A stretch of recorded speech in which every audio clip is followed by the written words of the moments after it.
আবু যর গিফারি কয়, আলী আমি বিনা দাওয়াতে আসি না।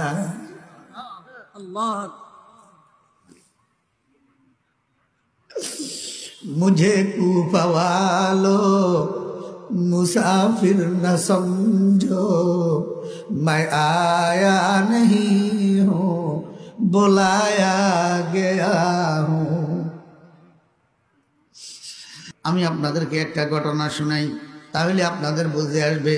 রাসূল আকরাম সাল্লাল্লাহু আলাইহি ওয়াসাল্লামের কলিজার টুকরা হযরতে ফাতেমাতুজ জোহরা রাদিয়াল্লাহু আনহার ঘটনা।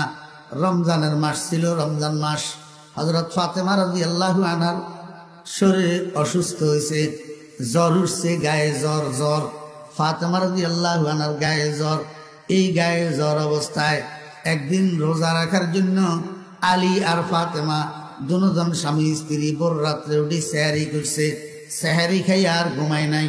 হযরত আলী রাদিয়াল্লাহু আনহু মসজিদে নববীতে চলে গেছে ফজরের নামাজ আদায় করার জন্য। আর হযরত ফাতেমা রাদিয়াল্লাহু আনহা ঘরের কোনায় নামাজের মুসল্লা বিছাইয়া ফজরের নামাজ আদায় করার জন্য অপেক্ষা করতেছে। ও দোস্ত আহবাবেরা, এক সময় মসজিদে নামাজের জামাত হয়েছে। হযরত আলী রাদিয়াল্লাহু আনহু ফজরের নামাজ আদায় করে ঘরে আসছে। ঘরে আসি দেখি ফাতেমা নামাজের মুসল্লায় নাই, অথচ ফাতেমার